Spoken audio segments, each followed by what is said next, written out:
All right, Steve. So, tell me about you, how you got started, and just where you're going and what the goal is for the future. Little about me. Yeah. All right. So came down to Costa Rica back in 2014. I came here on a 3-month vacation. Came here just to hang out. But my mother's from Costa Rica, and I really loved it. Have a lot of good memories as a kid coming down here on vacation.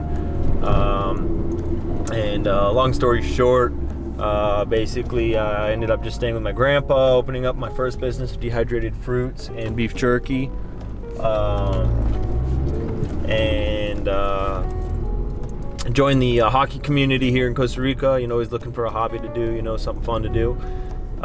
Went out and started playing hockey, and met up with John and Charles. They introduced me into the wood. Back when the business was still pretty small, I had just a couple clients, doing a container every couple months, and really pushed the sales. I started just as a hobby, selling, trying to contact out, to the States. My first task was in Florida, trying to find a client in Florida, because it's very highly populated, a lot of money in Florida. And that's where you're from, right? Exactly. So me being born and raised in Florida, should be easiest to make that happen, and quickly I made that happen. Had some clients out there, and then actually eventually got my dad involved as well. He's seen my success in the wood business. He jumped on the train too. Joined the company about 5 years ago, 6 years, somewhere around there, a couple years back. And slowly but surely, making everything better, bettering everything. Everything from the way we process the wood, procedures, making sure there's everything is a consistent quality. Always trying to make sure that everything's a consistent quality. When it comes to, make sure the wood's dry, epoxy's, holding on strong. Everything is getting shipped out, everyone's, when they receive your first container and your 10th container, the quality should be the exact same. No surprises behind what we do. Building up our social media presence, getting people to realize we're, a legit business, that, I always try to post, at least almost daily, so people can follow us, see our legitimacy. You guys work with the government, right? Yeah, so what we're actually working right now with the government on a new certificate that they're actually going to start providing to sustainable businesses. Especially like for our client in Switzerland and Czech Republic and the European Union, they passed a new law where you have to have a certificate certifying the business as sustainable. And so the government here is working on that. They come to us, asking questions, how they're going to produce their certificate, what to look for, what not to look for, because we have, years and years of experience in the wood business and exporting, and we deal directly with the clients. We have the clients that are in, Switzerland. We can help them provide, give them information, a good guidance on what to look for and the basis to make the certificate off. So hopefully by this year, the end of this year, we'll have that certificate in hand, certifying us, and we'll be putting that on our pallets and on our, especially like our river tables or new products, we'll have that on there.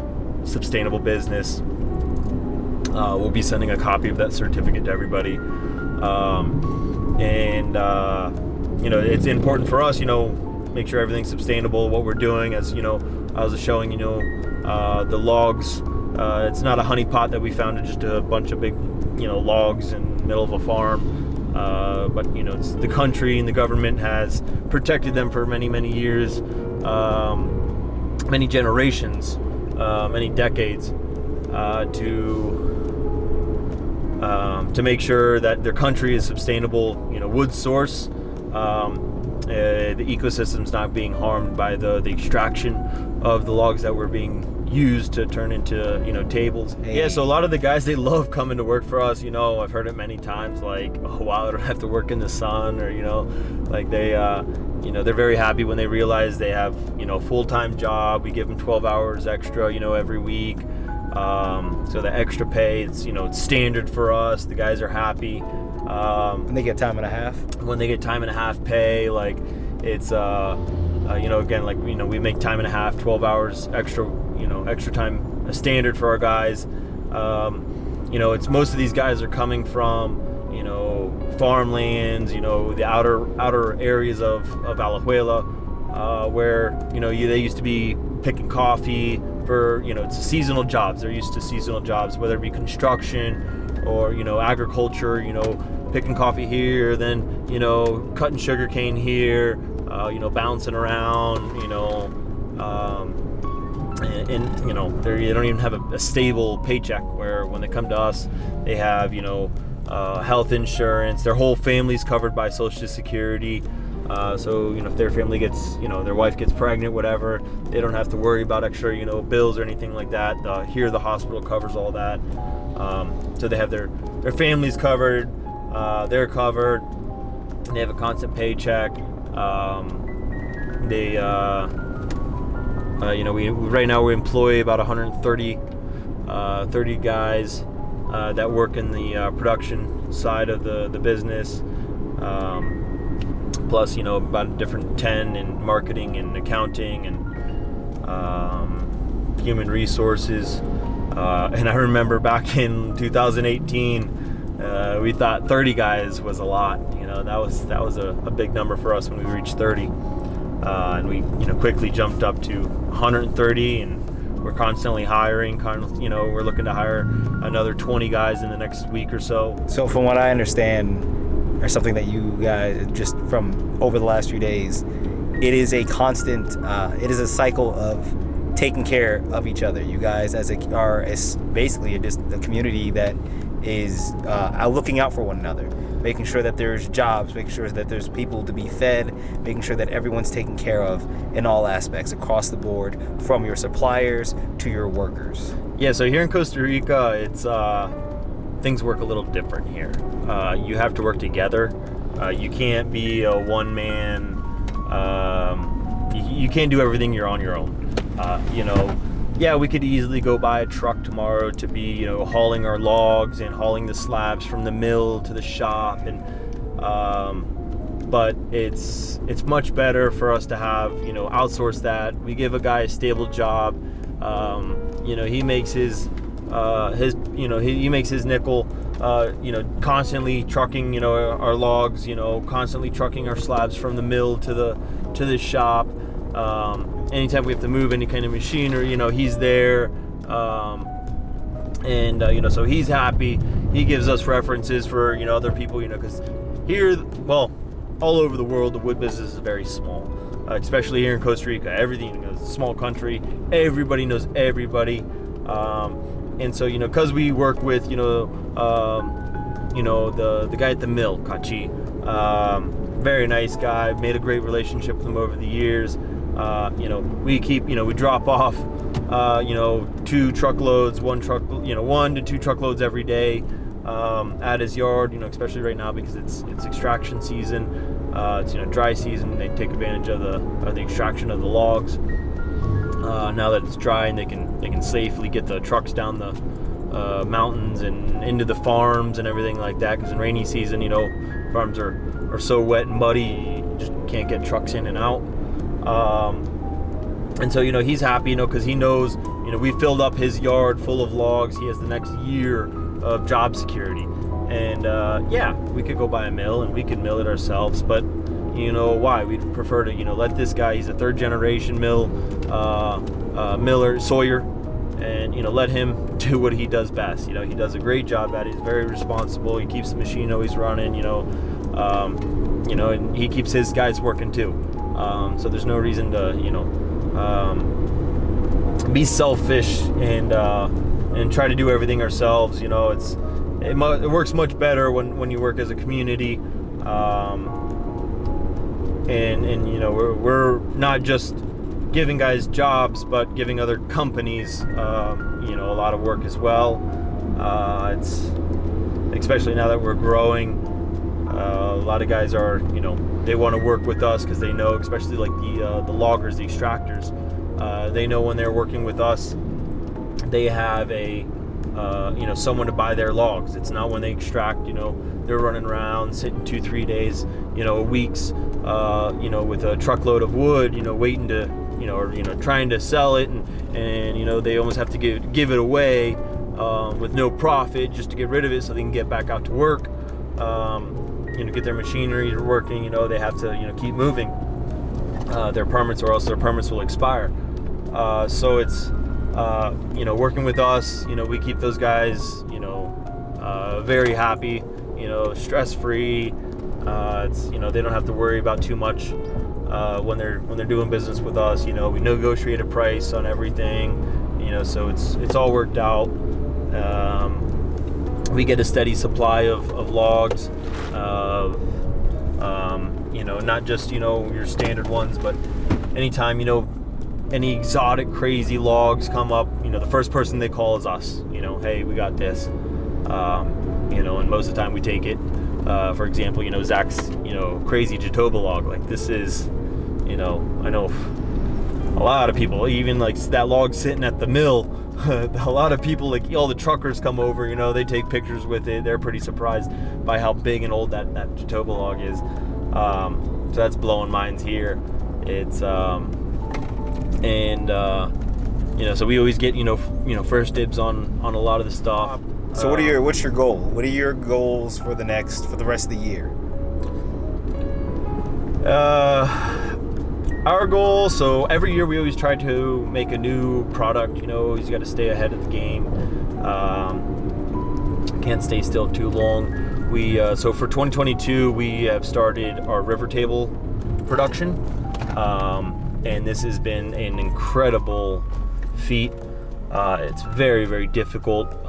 Making one river table's tough enough. Now making a batch of 130 is just insanely difficult, because we want good quality. This is going to be a turnkey product. So to make a new product from scratch is just anytime we make bring a new product online and start offering a new product, it's always difficult. So for this goal, for this year, our goal is to have the river tables in full production by the end of the year.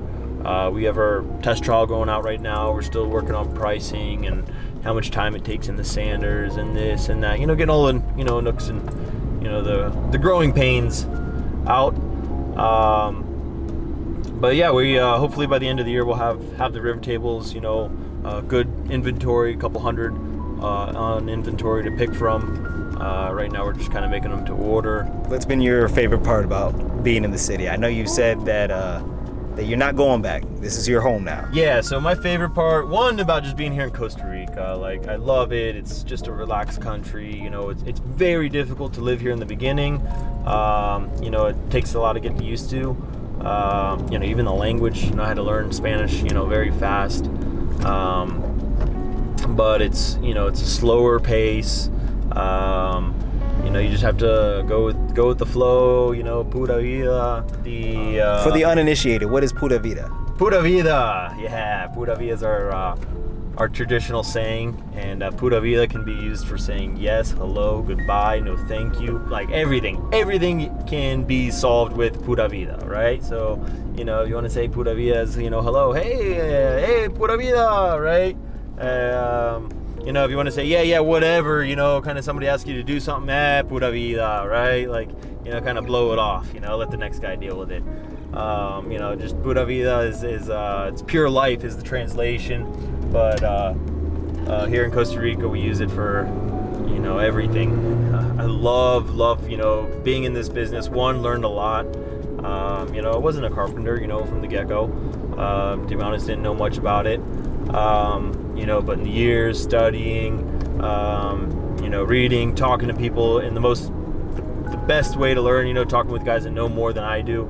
So, as clients have come down, they've showed me new tricks, new ways to finish things. Today I was talking to Zach, how do you finish the tables, because, Zach, by far, because we never finish tables, he has a lot more experience when it comes to, finishing river tables and how to use the Scotch-Brite and the sealers and this and that. So, you know, and I think the best part about my job is meeting guys from around the world. You know, my clients have come down from Czech Republic and Quebec and all over United States, from Curaçao, and also keeping that relationship, you know, because in this business, you know, it's not, I don't sell them one container, you know, or, you know, it's, you know, one container and goodbye, you know, like it's, you know, a relationship, you know, with that first container, it's, you know, learning what the client wants, how they like everything, their wood, you know, the different types of epoxy, the different types of wood. Some guys like 3-inch, some like 2 big cross cuts. You know, Zach likes a lot of black epoxy or half filled, and you know, and so getting to know these clients and staying in touch with them, you know, worldwide clients, business owners, you know, it's been amazing. You know, if you ask me, you know, 10 years ago, hey, what do you think you'll be doing, you know, in 2022, like, never in a million years would I ever guess that, you know, running a shop here in Costa Rica, exporting wood, you know, dealing with clients from all over the world, like it's a blessing. It's really been a blessing, you know, and everything has just happened at perfect timing. You know, natural growing the company, you know, it's 100% natural growth. You know, as the clients have, you know, demanded new products, like even, you know, started out as just 3-inch slabs, you know, and then, you know, high demand for 2-inch. Okay, we started milling 2-inch. Now 2-inch is our bread and butter. And then cross cuts. All right, we do these big cross cuts, and then 2-inch cross cuts, and then dimensional lumber, and then live edge lumber, and now river tables, and the drip slabs. That was last year, 2 years. Like every year, there's always a new product that we make. You know, just following the trend. What's in high demand. You know, what do our clients want. You know, so like we're taking Zach's suggestion, you know, instead of doing our charcuterie stock at 4/4, we're going to go to 5/4, you know, because realize, you know, you want that 4/4 once it's planed down. For me, I love this place. Costa Rica is definitely, you know, has a soft spot in my heart. You know, I love it. You know, I feel home here. I don't plan on going home. You know, I go back to Florida to see my nephew, niece once a year at least. See the family, but here I love it. You know, it's you know, and as you know, you spend a couple of days with me, you know, and you see how much fun I have here and all the different things, you know, like just example, you know, going to the waterfalls just now, like how beautiful is that, you know? It's right. And it's in my backyard, you know. I go there. It's a 10-15 minute drive, you know, from the shop. You know, a client comes down every other week, you know, at least minimal once a month, you know, and you know, whether, you know, I always try to do something with the clients, whether it be, you know, 4-wheeling or something besides the wood and business, to make that connection, make that relationship. So I'm very happy that Zach was able to come down after, you know, so long of, you know, always messaging and, you know, calls and video calls, and now to finally meet him in person, it's been definitely a pleasure. And so, you know, him and the whole family, you know, it's, you know, I think it's the best thing, you know. And the other thing is when clients come down and visit, they also see the whole the pictures and everything on Instagram. It just doesn't do justice of the company in whole. So, you know, when we have new clients, the best thing I tell them, you know, just, you know, instead of sending a sample, or, you know, I can do a video call and video tour, you know, the best thing, come down. Any last words? Thanks, Zach. Thanks, Rustic Lumber, for coming down, visiting. It was a pleasure meeting you guys. Pleasure having you guys. Welcome to Costa Rica. And looking forward to many years of business and partnership. And Pura Vida.